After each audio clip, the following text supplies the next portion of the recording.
Welcome back to the Rise with Anita podcast, or welcome if you're new here. This is a space where ambition meets embodiment, where soul meets strategy, and where we don't just talk about success, we understand who you have to become to create it.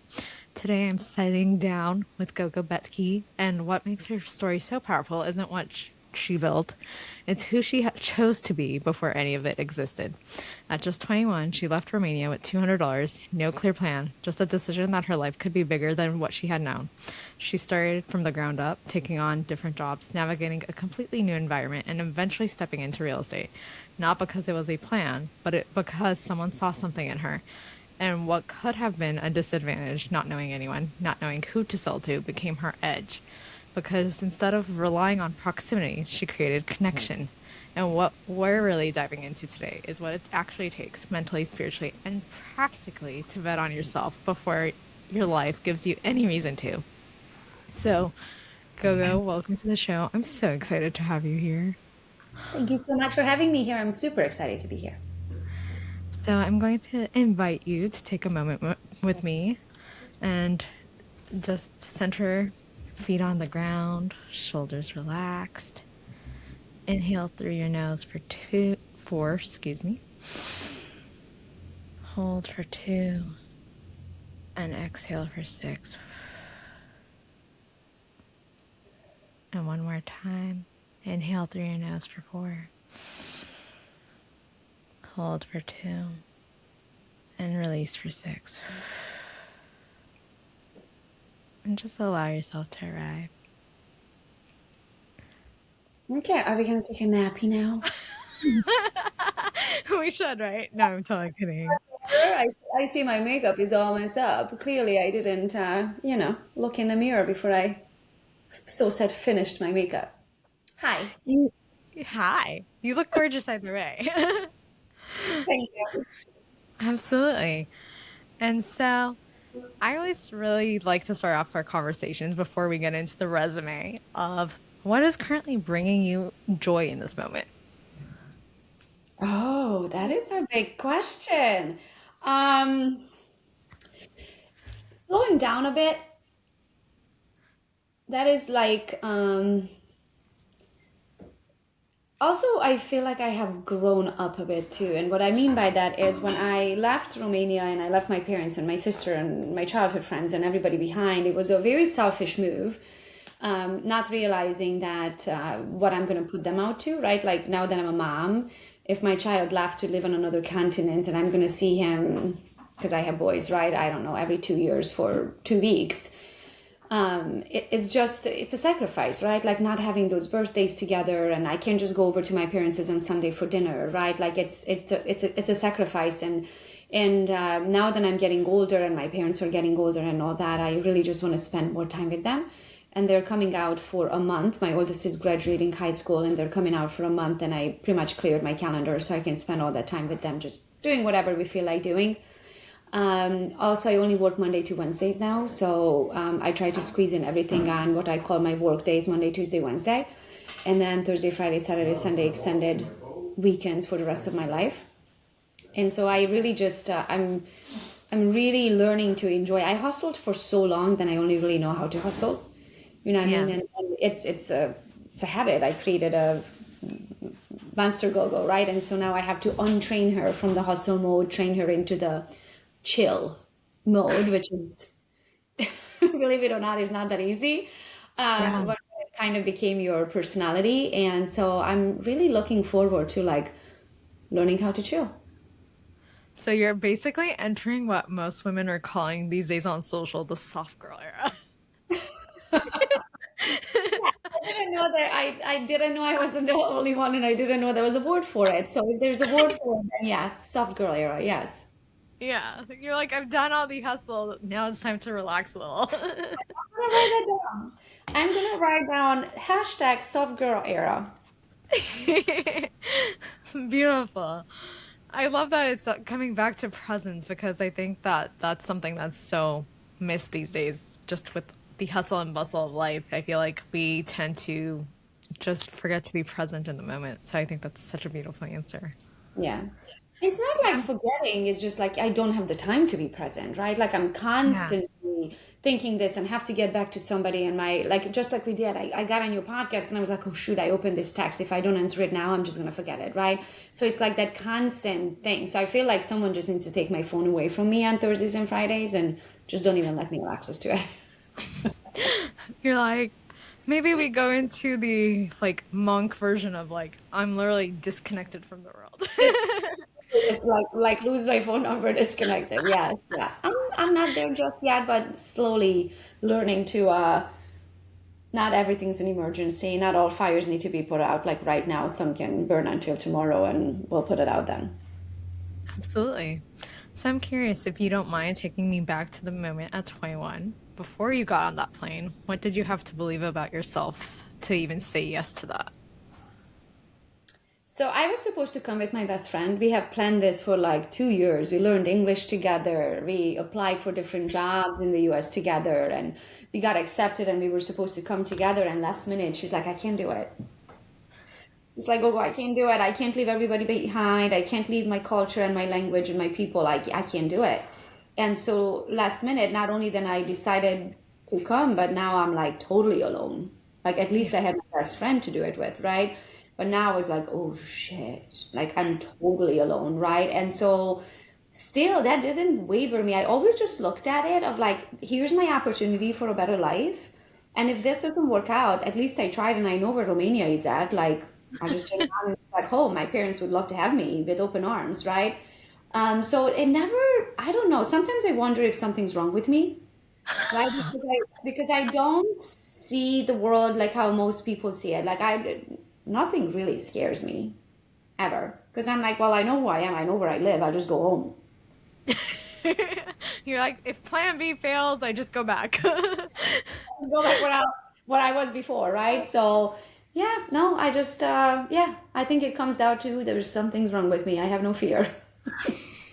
No, I think that just it shows how courageous you are more than you have no fear. I think it's just you walk with faith and Yeah, certainty. yeah, for sure. So I'm curious if someone was standing in your shoes today with no proof, no certainty, what would you tell them about taking that moment before the leap?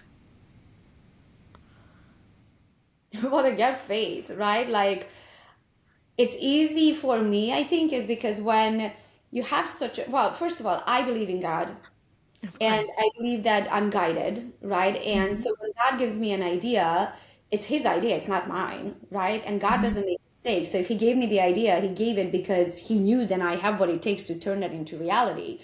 But God also gives us freedom of choice. You can take action or not take action, Yeah. right? And so to me, why on earth wouldn't I not trust God? If this is his idea and he gave it to me, then I have everything that it takes to make it a reality. The question is, do you have balls to take action? And I have balls. They are up here. Okay. I carry them on my chest. Okay. So yeah, it's really that simple. I believe that every idea comes from God, and I believe that God doesn't make mistakes. And if He give it to me, He knows me, He designed me, He knows what skills I have, and all I need to do is go do it. I love that. So you're literally like just certainty beyond logic and going for it. Yeah. I And love that. yeah, I don't know what kind of podcast you have, and I don't know if I'm allowed to use these words, but like my Yeah, personality no. is balls to the walls. Yeah. Yeah, no, you can be as open or as explicit as you want. I have no rules. I, My yeah. only rule is be authentic. Well, then here we are, balls to the walls. Like literally, when I get an idea, I don't ever question it. So I learned one of these things that the only time you have fear is when you have no faith. Yeah, that's a So beautiful way of phrasing it. anytime you question or double question or think or overanalyze or whatever, that's because you have no faith. So then you have to check in with yourself. Why? And change that. Beautiful. Have 100% faith that God designed you who you are supposed to be. God gave you the idea because you have what it takes to make it a reality, because God wouldn't waste an idea on you if you didn't have what it takes. But He also gave you freedom of choice. Do you want to take action to reach that goal? Do you want to do what it takes to get to that next level? Because you have to meet God is you are a co-creator with God. You have to Yeah, meet in the middle. absolutely. And I think that like just comes back to like when we're an entrepreneur It's like, are you gonna take the inspired action or are you just gonna think about it and, oh, it looks nice? And I think what I really admire about your story is just the fact that you're like, I don't know, you came to a different country, completely different language, different system fully, and then you're out here doing all these different side hustles. And so it's like, you just knew that you had unwavering faith that it was gonna work. Yeah, and And also I so, feel like God prepares you in a way, right? Like some skills are, I believe you're born with, and then some skills were developed over time, right? And then so I feel like I had to go through those random jobs and those friendships and those situations to develop these skills that later on I'm going to need, right? And yeah. so I feel like everything, even if at that time felt like a side hustle or felt like, oh, a little bleep in my history book, right? It still taught me something that it formed me who I am today. Yeah, absolutely. So I'm curious, out of all the side hustles you did manage, what was your most expansive in the terms of like what you were learning that translated to your real estate career? Um, so expensive to me means that I have spent too much time on it and made too little money. That's what I call expensive. Okay. So, because my time is very expensive, Fun. I wasn't getting the return on the time that I invested in. That was my TC company. So, for a hot minute, I had a transaction coordination company. So, in real estate, there are companies that are called TC Yeah. companies, right, where they do the paperwork for the realtor, so the realtor can be then in the field and do what the realtor needs to do to make more money. I started a TC company, and it took about 8 hours of my time every single month, and I made $4,000. Mind you, at the time, my hourly rate, one hourly rate was $2,500 an hour. And I was like, okay, let me get this straight. I just worked 8 hours for 4 grand, but I can go sell one digital product over here. At that time, my digital products were anywhere from 2,900 to 7,000 a piece. And I'm like, I can sell one digital product, which is passive income. I could go to bed, wake up tomorrow, somebody bought my product online, and here I am spending 8 hours. So here's one of my other favorite quotes is then, well, I don't know if it's a quote, it's a sentence. An hour of your time is an hour of your life. Yeah, absolutely. Here I was spending 8 hours of my life Yeah. for $4,000 over here, where I can just go to bed, wake up in the morning, and someone bought my digital product. Why am I doing that? So I just flat out woke up one morning, closed out that company. I'm like, it's not worth my time anymore. Two lessons I learned from that one. Okay. Lesson number one, don't spend your time on things that are not worth it. So if you have options, right? If you created options for yourself and you can choose, do I want to spend 8 hours here for $4,000 or do I want to spend no time here for $7,000? I choose the no time here for $7,000. Yeah. Okay. Lesson number one. Lesson number two, don't just close down the company, sell that company. That's still a $4,000 a month income for somebody else who would love to run it, who has the time to run it, whose hourly rate is not that high to run it. So those are the two lessons that I learned, is that don't spend time, don't spend life on things that are not worth it, and don't just close it down just because it's not worth it to you, it's worth it to somebody else. Sell that book of business to somebody else who would love to work it for $4,000, 8 hours a month. Yeah, absolutely. That's incredible.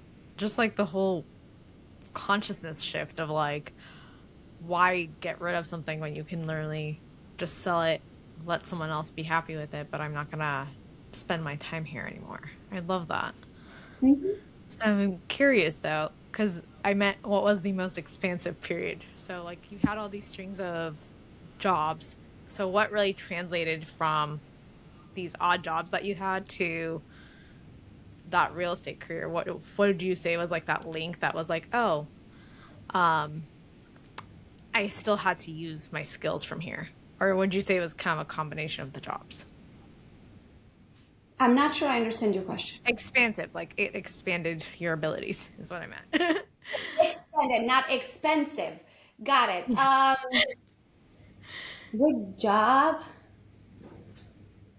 I had so many weird jobs. Like I realized I knew math in the jewelry store Yeah. because they gave us quotas that we had to reach, and I reached mine very fast, and then I was helping others, and then I realized that their quota was much lower than mine. But the only reason I could figure it out is because I did backwards math, like reverse engineered. Like if I'm putting in this sale for you, my sale for you, and this one's taking you 20% closer to your goal, then I can calculate what your total goal is. I almost got fired because of that, because we are not supposed to know each other's quota. And I was like, she never told me I calculated it, because I'm entering my sales because I already reached mine to her so she can reach hers. And I just did the backwards math and I got fired over that. So that was expensive, but I figured out I'm good with math. uh, Another one was restaurant food safety. I was an auditor. I have a restaurant food safety auditor certification. And that one taught me that the hygiene of people and the hygiene in restaurants. So now I go into a restaurant and I see someone just touching the ice scoop with their hands and then throwing it back in the ice machine. I'm like, oh, can't do that. Can't do that. I see people touch money and then go touch the food. And I'm like, you can't do that. Right. And Yeah. so even though it's a weird skill, I don't use it necessarily in like the food safety way today in my world, but it teaches me the details. It teaches me of like, don't do that. Like it does, don't mix things in your life because it's not going to end well, right? Um, Babysitting taught me patience, right? Yeah.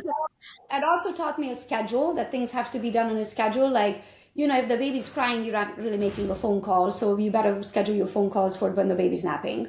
You know what I mean? So it's every single thing just kind of taught me something. So said expanded of who I was to who I needed to become. And then where did I learn trackers and numbers, I wonder? Which job? Because I'm super good with trackers today, but I don't know if I learned. I think it's just I think that's more of a natural thing, because now and I look back in my career, I don't think I learned that from somewhere. I just became that. Um, those are the few that I can think of. That's amazing. So, what did you have to build internally during that time that people would probably now see and be like, oh, she benefited externally from those skills? Oh, that's everything. I mean, I have a quote that says different levels, different devils, right? And Yeah. so the person who made $16,000 in the first year and the person who's making multi-millions every year, it's a totally different person. Same Yeah. DNA, same retina, same social security number, same fingerprint, but a different person. You know what I Yeah. mean? And so I want everyone to know that every level is going to teach you something. That's why it's painful, right? And that's why people don't like change, is because they want the new level, but they don't want the new. Yeah.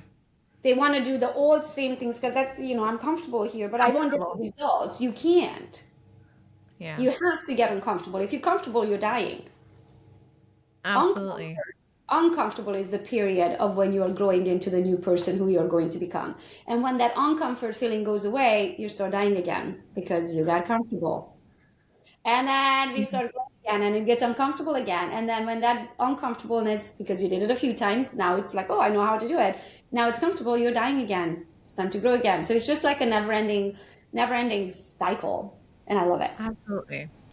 So I'm running a group program right now, and it's funny because the thing that I said to one of the girls a couple of days ago was just because I mentioned during our calls, like I'm still constantly growing, and she was just like, "Well, doesn't that limit your authority?" And I was like, "No, because in this space, if you're not growing, you're dying." I'm going backwards, I'm going forward.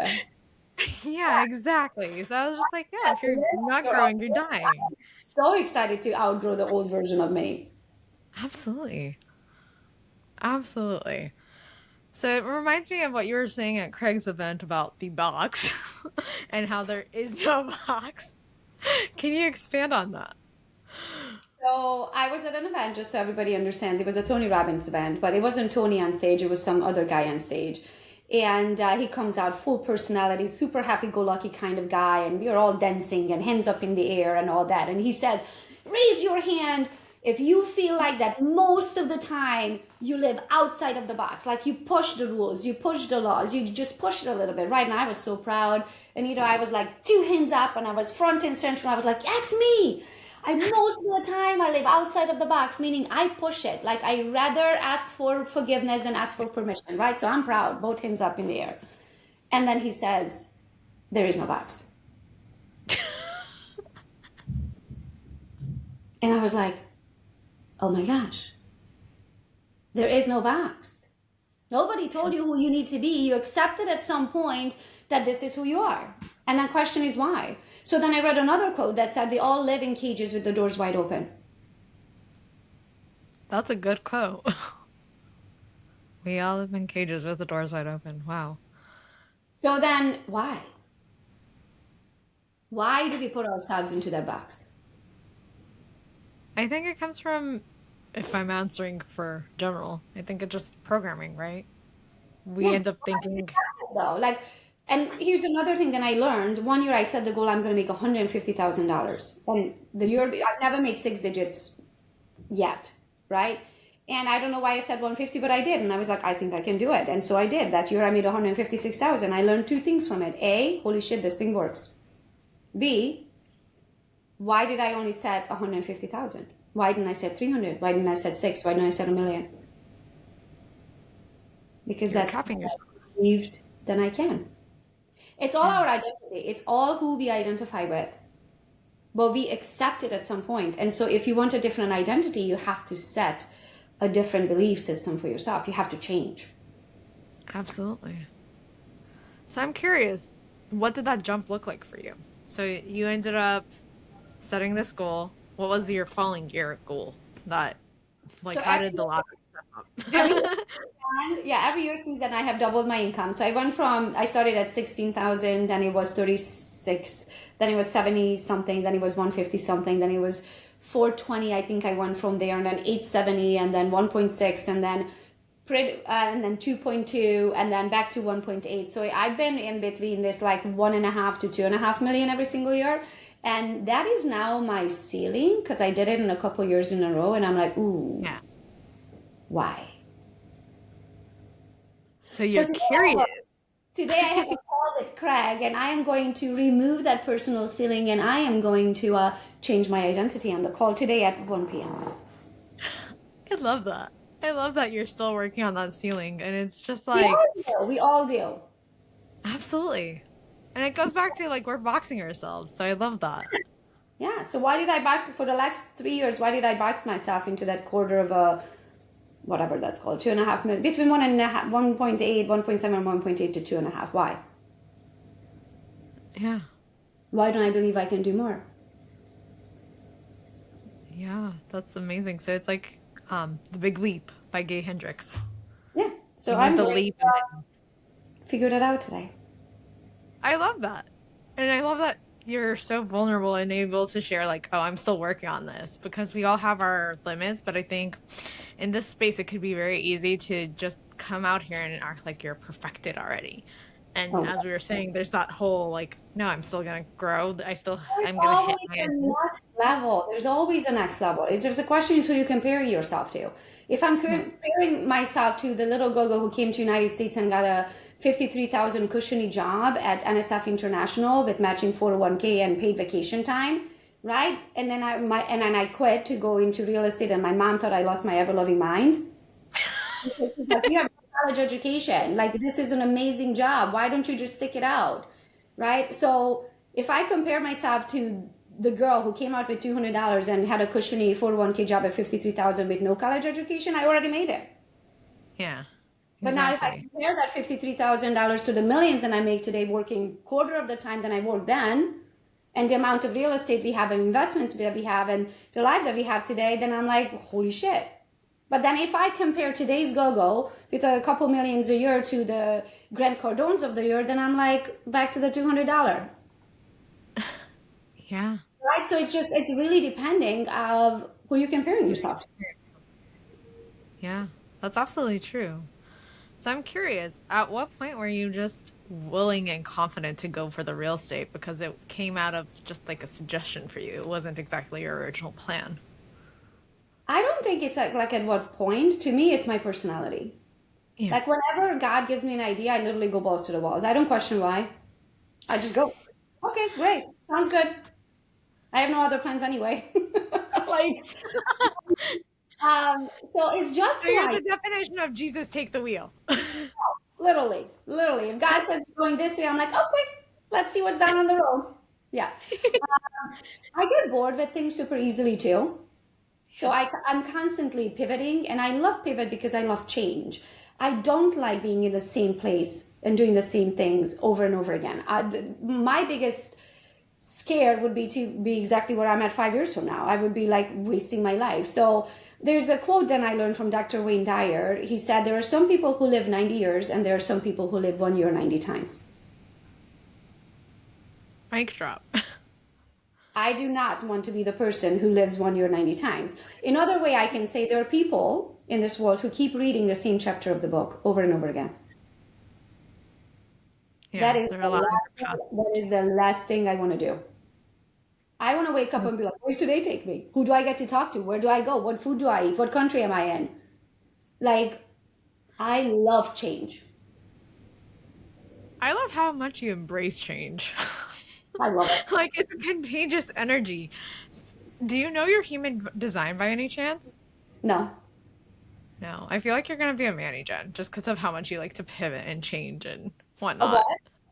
A Manny Gen. It's a manifesting generator. Oh, Manny Jan. I'm writing Because you this. also like to have like multiple things going on at once. So Oh, I don't know. always. I get bored It, with things so easily. I figure yeah. something out and I'm moving on. Like we are on to the next thing. Like I'm so bored. Like I could never. Like back in the day when they were asking the teachers, they're like, "What are you going to be when you grow up?" And my friends were like, "I'm going to be a ballerina. I'm going to be a vet. I'm going to be a pilot. I'm going to be a doctor. I'm going to be a teacher." I'm like, I don't freaking know. I know. I still don't know what I'm going to be when I grow up. I'll figure out on my deathbed. I'm like, "Oh, I was a serial entrepreneur." I don't. I don't know what I'm going to be. I can Well, tell you you're just not things. boxing yourself. No, things bore me. Like here, my personality is when I get hung up on something, when I set my mind to something, I mean, it is once again balls to the walls. I will give it my full attention, all my energy, all my skills. I will breathe it, eat it, like I will chew it up and spit it out by noon, right? But then when I figured it out, I'm like, well, now I'm bored. Now what? Bored. I need another new excitement, something that teaches me something new or takes me somewhere else or, keeps me entertained. I just cannot do the same things over again. I like when I went to a Tony Robbins event, he teaches you the 6 human needs and one of them Mhm. is certainty. And I was like, like uncertainty is what I enjoy. It's not knowing what tomorrow is on my calendar. I'm like, what do I get to do tomorrow?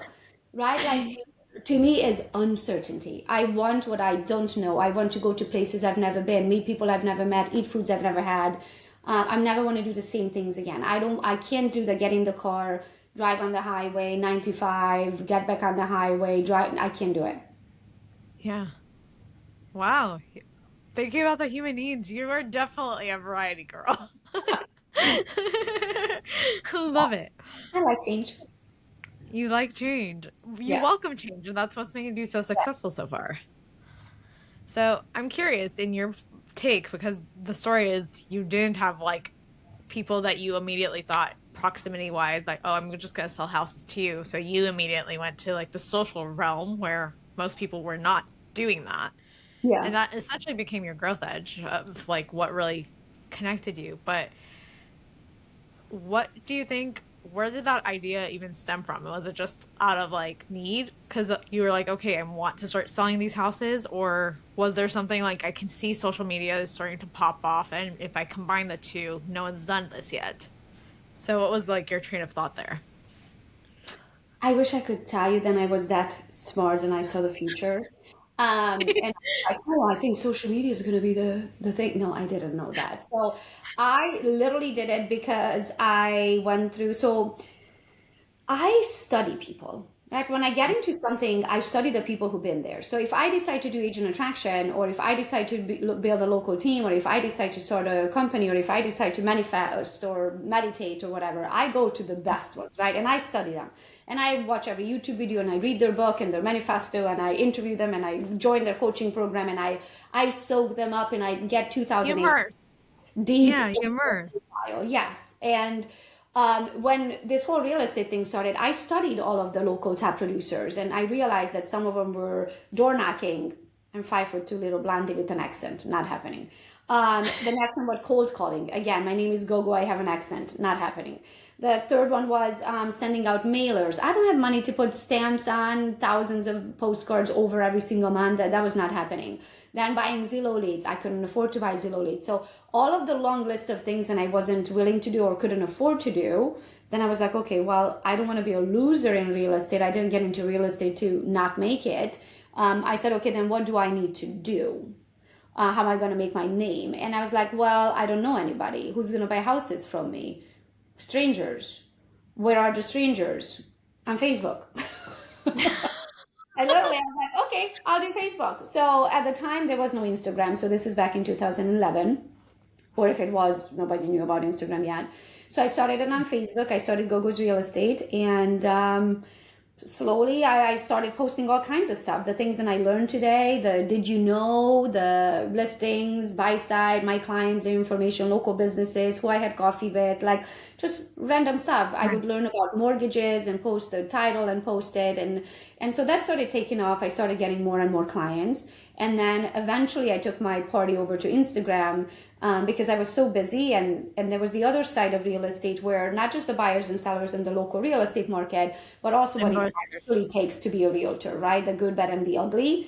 And then I figured I'll talk to realtors on Instagram and I talk to my local clients on Facebook, not thinking that they're just gonna follow me on both. But that's how it started. You just have to figure out, like, I like to call it process of elimination. Like, you know what you don't have. Yeah. What skills you don't have. Here's another thing too. It's when you love what you do, you never work a day in your life. Yeah. So can I cold call? Yes, I could. Would I hate it? Absolutely. Could I door knock? Yes, I could. Would I hate it? Absolutely. And then when you hate something, you just eventually going to give up and find something that you enjoy doing, right? And I was like, okay, I know what I'm not willing to do or can afford to do. And then what am I willing to do? And it wasn't much. It was Facebook. And that's how it started. So started on Facebook, over to Instagram. Today I exist everywhere from the .coms to the, LinkedIn's, but that's how it started. That's amazing. I love that you were just so creative and just process of elimination, because I think so oftentimes when we go into a new business, we're like, okay, let's do exactly, even if I don't want to do it, we're gonna like try to force that box. And so I love that you're like, wait, why would you do something you're absolutely gonna hate? No. Yeah. Because then that's gonna cause you to quit, which is absolutely true. I wish more people thought like that, honestly. There's also, here's the other thing too. I I at the time was more of a, what is it called, when you're like the first one to do it. There's a word for it. Trailblazer. Trailblazer, yeah. I think I was considered more of a trailblazer at the time, right? And maybe most people would have not done it because it was so new, and what if it works out, and what are people going to say? And oh, there's a million selfies of you on Facebook and all that. But because I don't care, I really, truly could care less what people think of me. If they think of me, I'm actually excited because they're thinking of me. Um, so because I don't care, I didn't mind putting myself out on social, even though it was brand new.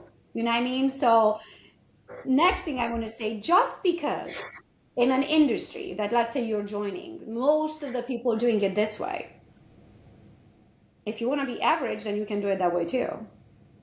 If you want to, I don't know, stick out like a sore thumb over here, do it your way. Yeah. I love that mentality. So it's like you just, again, balls to the wall. Now that's gonna be the only phrase I associate with you. Also, my balls are up here. Because it's like you really just, again, there is no box. You look at what everyone's doing and you pretty much go the other way. Yeah. Not So, because I'm going to go the other way, because that's who I am. So if I'm in a yeah. room that, let's say I don't fit in, I'm not trying to fit in. I'm just going to be like, well, here's me. And then if nobody fits in, that's fine. I'll just create my own room. And I'll find Yeah. my own weirdos. And then we're going to play in my sandbox. Yeah. No, you create your own spot instead of like asking for the seat at the table. You create your own table. Mhm. That's amazing. And has that always been ingrained in your identity, or is it just something you built up as well? No, I was always, God really truly designed me not to care what people think about me. I never have. Like, I can't even comprehend when people talk about that. I'm like, what is the neighbor going to say? I'm like, who's your neighbor? Like, I don't even know your neighbor. What do you care what your neighbor thinks? Like, I just don't. I love that. Yeah, I think especially so I'm Armenian, so similar vein of like Romanians. And a Yeah. lot of times it's like, well, what is the cousin from this side and this side? Like, okay, but do we even talk to them? Yeah. No. One of my favorite quotes, and this is a me quote, I actually said this on stage one time, is that I start caring about your opinion as soon as I can deposit it in my bank account. That's a mic drop right there. As soon as I can deposit it into my bank account. I love As that. soon as I can deposit it in my bank account, I'll start caring. Beautiful. So I'm curious, at what point did you really start to believe in manifestation as part of like your journey? Ooh. When did I start meditating? I always prayed. So for me, meditation and prayer is similar, but Mm-hmm. different. Prayer I do every night. That's how I fall asleep. I say our Father in heaven, and then I have another Hungarian prayer, and then after that, I'll just talk to God and like, I thank you for this and thank you for that and all of that. And then eventually I just fall asleep, and it's very quick actually. Don't get to the end of my thankfulness list. Um, Meditation is a little bit more intentional for me when I want something and I want to spend time on that idea. I do it with music, so I feel like I have multiple brains. And so I feel like I have two brains. I have my very, very busy brain, and then I have my thinking brain. And imagine my busy brain like a computer with a bunch of tabs open. Like, there's I can always relate. a million tabs open, and it's like the tabs are like playing ping pong with each other all day long. And then I have my quiet brain, my thinking brain. And in order for my thinking brain to work, I have to be listening to music. So if I'm building something like a new business idea, or if I'm thinking, like, usually I would sit here on the computer and I would put music on, and then that music keeps my busy brain busy, because my busy brain is singing along and it's kept busy. And then my thinking brain goes, okay, we are entertaining this little monster over here. It's entertained, it's being babysat, right? And then let's use the second brain to like think. So I don't know how to explain it besides really I feel like I have two brains. And that's what I would do. So for me, it's music.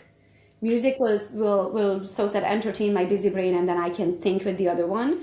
And if I want like a deep connection, then I usually go to the beach. And I go and spend what I call it my God time. So I'll just go to the beach by myself. And again, I have to listen to music. So music's in my headset's on. Sometimes I'm walking, sometimes I'm just sitting there facing the water. And then I would just try to really like shut the world out and just let God guide me. Actually, one of my favorite Bible verses that came to me, I'll read it to you because I had it yesterday on another call, so I still have my saver on here, which is Psalm 25, verse 3, that says, so it's actually 24, Psalm 24, sorry, because it's 24/7. So these numbers came to me, Bible verse 24/7, and I was like, what? So I had to literally chat GPT. I'm like, give me what Bible verse is 24/7, right? And so it's Psalm 24/7, and it says, lift up your heads, O gates, be lifted, you ancient portals, that the King of glory may enter. Wow. Literally, the Bible tells you, lift up your head, open your gates, so the King of glory may enter. Yeah. So that's how I meditate. I sit down and I talk to God.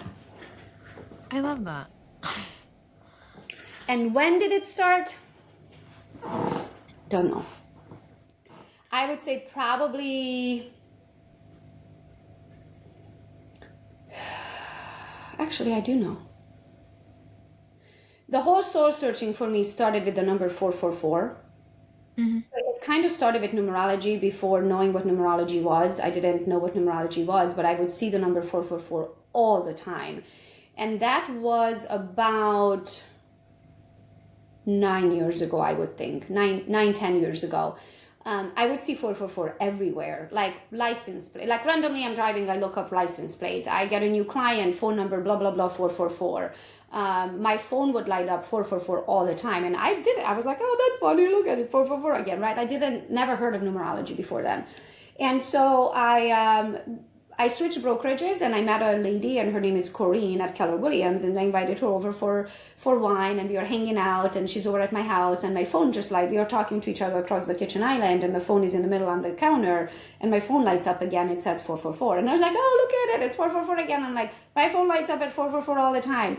And she looks at me like I'm from another planet, and she goes, oh, those are angel numbers. I was like, Yeah. what? I was like, never heard of that. And then I went down on the path of angel numbers. Then I went down on the path of the whole crystals, and on the path of the Bible, and then a path of Dr. Wayne Dyer, and then on the path of Joe Dispenza. I had some of the best experience of talking about meditation at Dr. Joe Dispenza. I cannot. If anybody wants to talk to their angels, go to Dr. Joe Dispenza. I mean, it was the best. I did a 7-day event, and I can't tell you. I cannot tell you the visions I've seen, the experiences I had. It was unbelievable. But started about 10 years ago with the number 444. That's incredible. So you didn't know what angel numbers were at the time, and you were I've just never heard like, of them.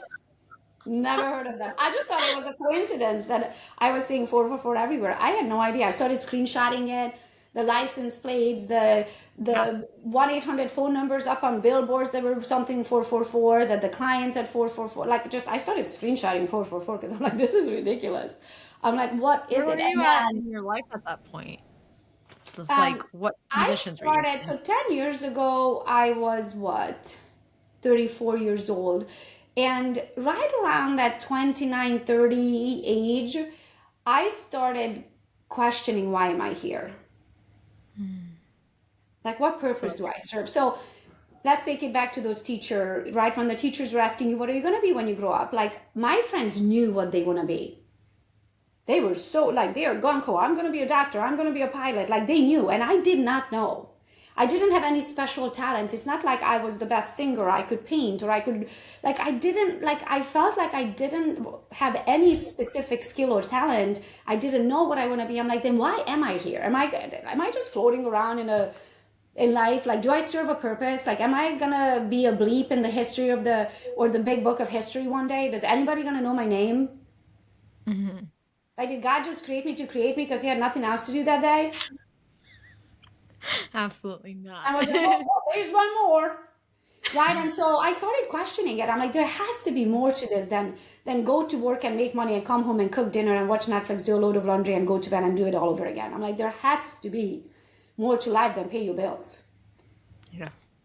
And so I started questioning. I'm like, okay, what am I good at? Why am I here? What am I supposed to do? What skills do I have? How am I going to serve God? Who am I serving? What am I serving them with? Wow. And I just had a lot of questions. And I think eventually God was like, well, I'm not exactly sure how to get you these answers. And they started throwing numbers at me. And that's where the journey starts from. I love it. And it's kind of crazy because I love numbers for some reason. Like, I know for those of you who are listening and not watching, I'm this little 5'2" little blondie with purchase boobs. Okay, so that way you know what I'm talking about. So I'm not necessarily looking like a number loving tech nerd, right? I'm looking like a little fashionista influencer, but I love numbers. And so I think that's why God got my attention with numbers, because he knew of like, I'm going to pay attention. So now numbers are my sign. So if I see 111, 222, 333, 555, like 1212, 1010, like I see numbers all the time. And that is the way I interpret that is that's my angels communicating with me of like, I'm doing the right thing at the right time, right? I'm with the right person. I'm having the right thoughts. I'm going the right direction. Like, and I think they got my attention with numbers. That's amazing. So shifting gears, I'm curious because now you're talking about your love of numbers and you're like known now for like wealth consciousness and shifting that mindset, that belief. So my curiosity for you is like, at what point, how would you define it? Excuse me, at this point, how would you define wealth consciousness in your own life? Oh gosh, that's a loaded question. I think most people are happily miserable, meaning they have accepted that life is about going to work, making some money, just enough to pay the bills, maybe less than paying the bills, and they have credit card debt, but they always had credit card debt, so they're just accepting that that is the The name of norm. the game. Yeah, that is the norm. Well, since you said norm, the last thing I want to be is normal. I was normal for about 5 minutes of my life and was super boring. I would never want to do that again. So with that being said, it is not normal. God did not create you to suffer. God didn't create you to have a mediocre life. You accepted that. Sorry to say that. Okay. So, wealth consciousness to me is if I am trading my life for money, then what type of life am I willing to trade my life for? So for that, you need to know A, what you're good at, to stay in your lane and do what you love, because when you love what you do, never work a day in your life. B, for a while, you do need to outwork everyone. If you have an average work ethic, you're going to have an average income. Very simple. If you do what's easy, life's going to be hard. If you do what's hard, life's going to be easy. Beautiful. And then after you work hard and you make all the money and you pay all the debt off and you start respecting your money and you start tracking your money and you start seeing where is it coming from and you start seeing where is it going and you realize that you have 3 Netflix accounts and you had 3 Netflix accounts for the last 8 years because you weren't tracking your money. And then you're going to cancel that and you're going to start respecting your money, and that's when money starts respecting you back. And then you're going to start having more than you can ever spend, and then you're like, oh, what am I supposed to do with this money? And then you have to learn what to do with the money, and then you start investing it, and you're going to start researching what you should invest it into. Is it real estate? Is it Bitcoin? Is it stocks? Is it S&P 500? What is it that you feel comfortable investing your money in? And in my opinion, you should research all and invest into everything. This called diversify your portfolio, meaning don't put all your eggs in the same basket. So if one ship sinks, they don't all sink at the same time. And then those things are going to start making you money. Yeah. Beautiful. So I'm curious, at what point, One more because you thing. started off as a, You have to protect that money. So then you're going to start doing a life, a trust, a living trust, and those type of things, and you're going to start hiding, so said, your assets, so then you can protect it, right? And then that's it. Then you just sail off into the sunset. she makes it sound so easy, guys. And if you want to know how to do this, just join my Gogo community and I'll teach you. That's it. Absolutely. So I'm curious though, for you, you started off as an agent and then eventually you started investing and diversifying, as you just said. At what point did you realize for you personally that I don't have all the skills to continue just selling isn't gonna be enough? Well, as soon as I realized that there's 3 phases to money. There's active, there's passive, and there's reoccurring. Active is when you're trading an hour of your life for money. Okay.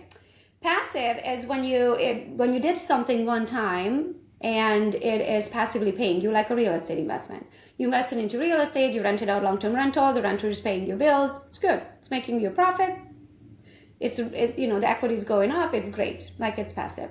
Reoccurring is something like my downline or my memberships, right? Where somebody invests into my Gogo community membership or they join my Team Gogo organization, and every time they sell a house or every time they make a payment, I make reoccurring income, right?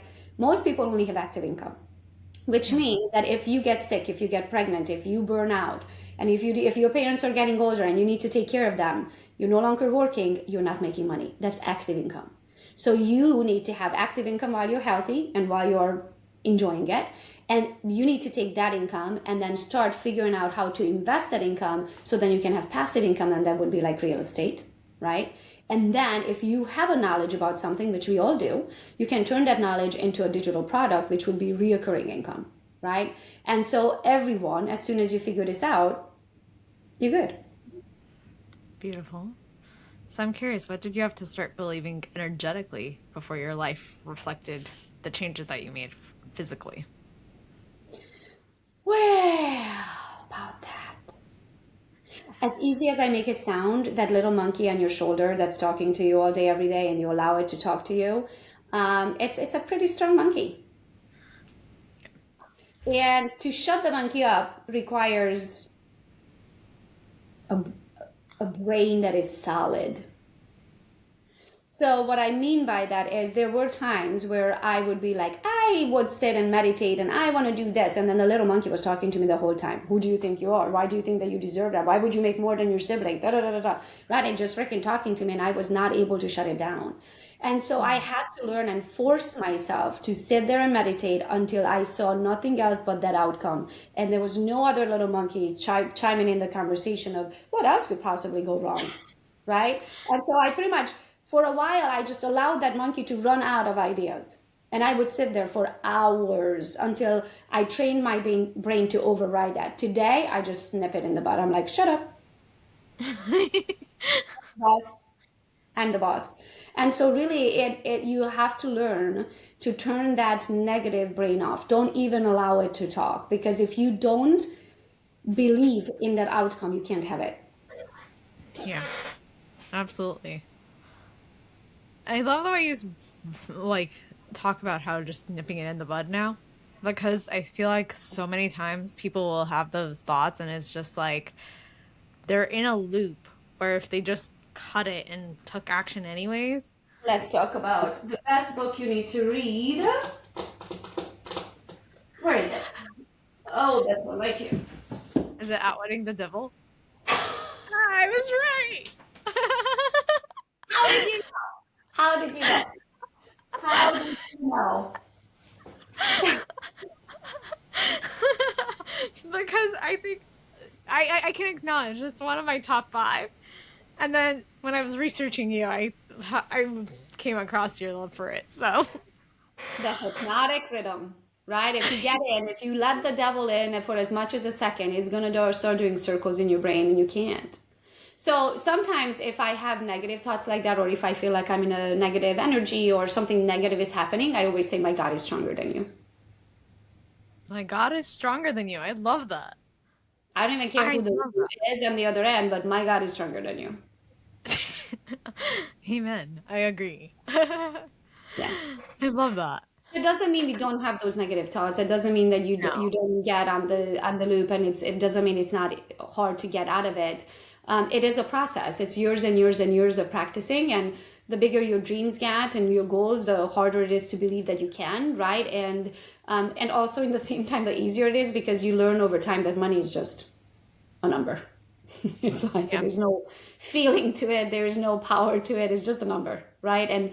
And so goes both ways, but I just don't want anyone to think that it's not hard. It is hard, and no matter what level you are on, getting to the next level, it's full blown conversations with yourself. Yeah, Yeah. with your Well, little you said monkey. it. New level, new devil. Yeah. So, switching gears as we are almost wrapping up, I'm curious because you talk a lot about systems now. Hmm. So, what are some of the systems that you've built at this level of success that actually matter to you and that are making the difference in your life? Oh my gosh, quite a few actually. So I'm going to start with let's talk about automations, trackers, apps, AIs. So if you think about all of these things are like 20 some dollars a month, right? But it will do a task for you that a human would do on repetitive motion, but much cheaper than a human would ever do it, right? So the number one cheapest, most affordable leverage to leverage things out would be an app, an AI, or tracker, or something like that, some sort of a software. After that would be virtual assistants. So I have anywhere from 8 to 27 virtual assistants at any given time, just depending what we are building and how we are doing things. Lately, so the most I ever had was 27. The least I ever had was, well, as we were building, right, of course, one the very first time, but in average about 8. The reason why I can do everything now with 8 VAs is because of all the AIs of the world, right? It gets much easier to automate things. So I would say that would be the next step. So first is software, second is virtual assistants, and third, in-person assistants. So I have a house assistant. Her name is Mandy, and she's here now. And then I have an in-person assistant. She's my like personal assistant. She's Laura. She's here now. And so those are like the in-person stuff, right? So when I work, guys, I work, which means like Laura will come in, she'll bring me my coffee, she'll bring my water, she'll bring me my vitamins, she'll bring me my lunch, she'll make sure that I actually feed this body because when I work, right? And so that's on the personal side. And then for actual systems, like right now, I love Claude. Claude is my new best friend. I love ChatGPT, but I love Claude more a little bit now. We use Go High Level for everything. So our CRM is Go High Level. All the emails, all the tags, everything goes out of there. We use Trello for our project management stuff, and ManyChat for all of the automated responses and DMs. And of course, like Canva design. And Higgsfield is one of my new favorite AIs for design. And I think that's it. That's about it, what we use on a day-to-day basis. Wow, look at that. I was about to ask you what your favorite AI was, and you said it.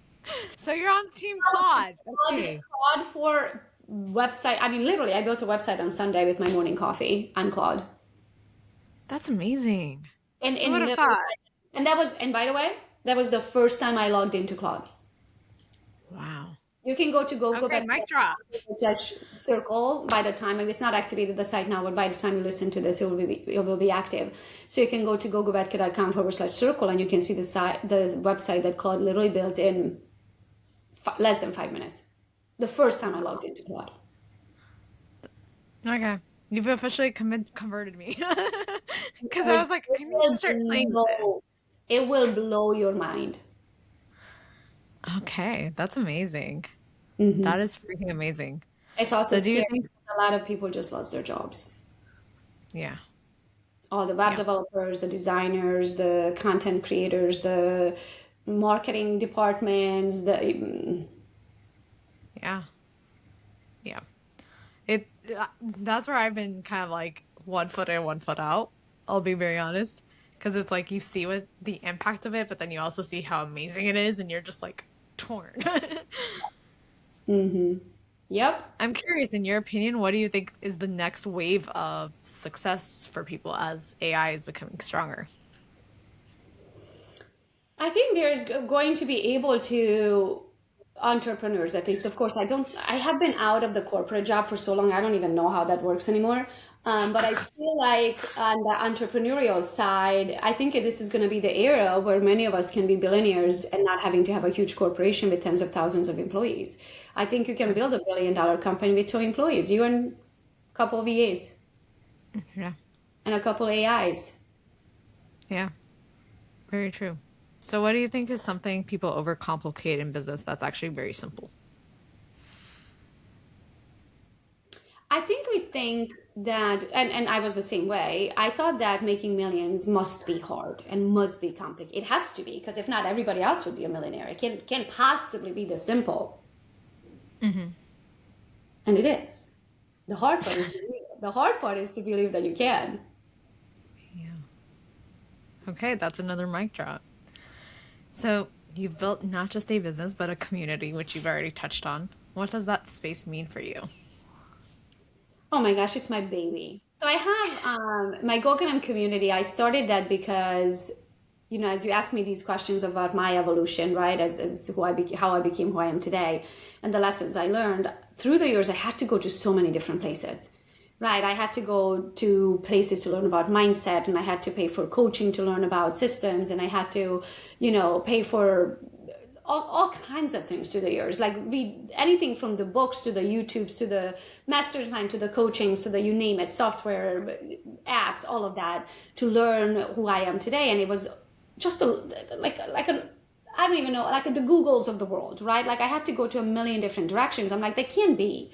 Like there has to be a place where entrepreneurs like myself who want to learn from mindset to taxable income deduction to investing into real estate to building a team to hiring and firing and training and the newest app and AIs and systems and how to track my money and all of these different things, there has to be a place that I can go to. There has to be a community of other like-minded people who think exactly like me and going in the same direction, and we can help each other. There has to be an app where I can just, when I'm putting my makeup on every morning, listen to an 8-minute video and set up my whatever that thing is, right? And so I was like, oh, but it doesn't exist. Oh, So okay, you fine. created.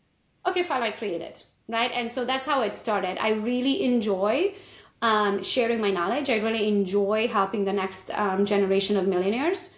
And I really enjoy helping them to reach it faster than I ever have, right? And I'm 15 years in now, but what took me 15 years, they can learn it today in an 8-minute video of the do's and the don'ts. right? And so that's how it started. I actually have a code for you. My team just told me it's a Rise 10. Laura, it's a Rise 10, right? So yours is a Rise 10.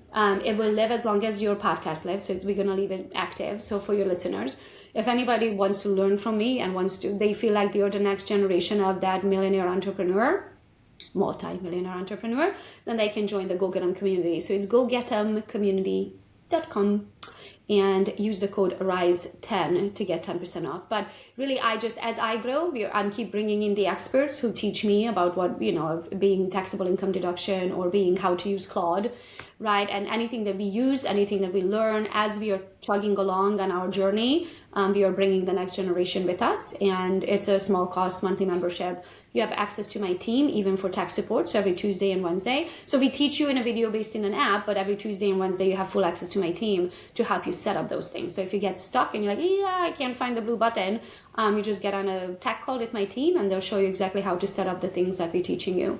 And that's it. We just do it weekly and we grow. Is it mostly for real estate entrepreneurs, or any entrepreneur can enter the space? Any entrepreneur.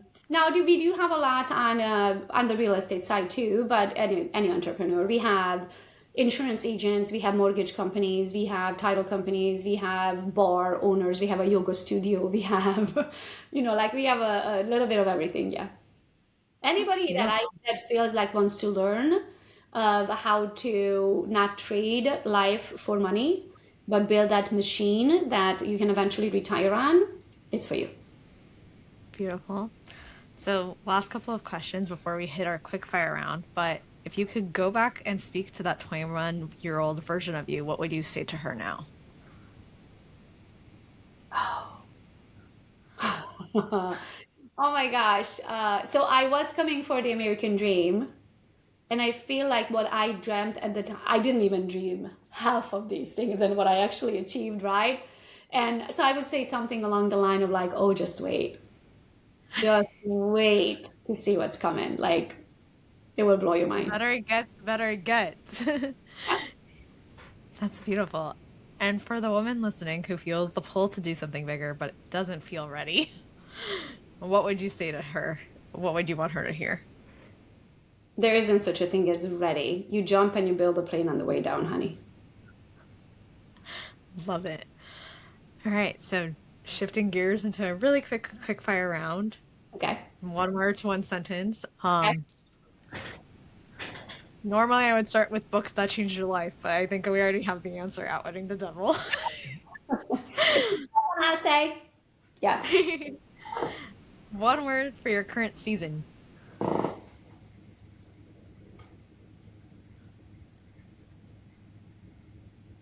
I don't know if it's a word, but this is what popped up in my head, so I'm going to say it.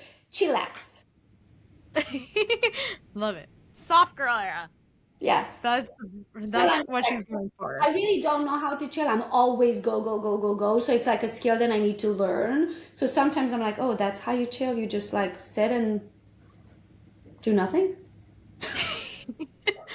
So I'm learning to relax.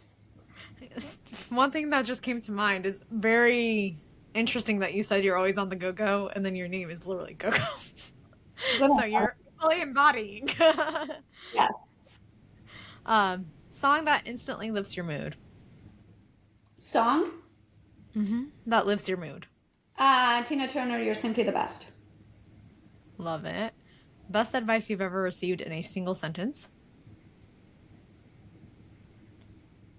You only have fear when you have no faith. One thing women should stop apologizing for. I don't know, because I don't apologize. Remember when I said I'd rather ask for forgiveness than for permission? So, yeah, I don't apologize. This is why I'm take it or leave it. You don't like it? That's the door. Okay, I just need to embody Go-Go. That's my new level of embodiment from now on. Well, This conversation is such a powerful reminder that success isn't something you stumble into. It's actually something you decide into before the results, before any validation, before your life actually reflects it. And there's a moment where you choose to believe in something that doesn't exist yet. So what I love about Gogo's stories is it's not just about what she's built, it's how she's built it. And through consistency, excuse me, and through faith and through the willingness to move forward even when the guarantee wasn't that it would work. Because the truth is, betting on yourself isn't comfortable. It doesn't always feel aligned in the moment. It doesn't always feel clear, but it does require you to trust that what you're becoming is enough to carry you to where you're meant to go. So if the conversation spoke to you, if you felt the pull to do something bigger, to shift, to leap, take this as your reminder. You don't need more proof. You just need to jump. You don't need to, excuse me, you just need to be willing to move and meet yourself on the other side.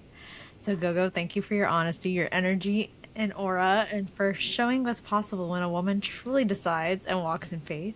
And if you're listening to this episode, share it with someone who needs this reminder. Tag us and let us know what shifted for you. And as always, your next level isn't something you chase, it's something you become. And I'll see you in the next episode. And I'll leave you with one more quote.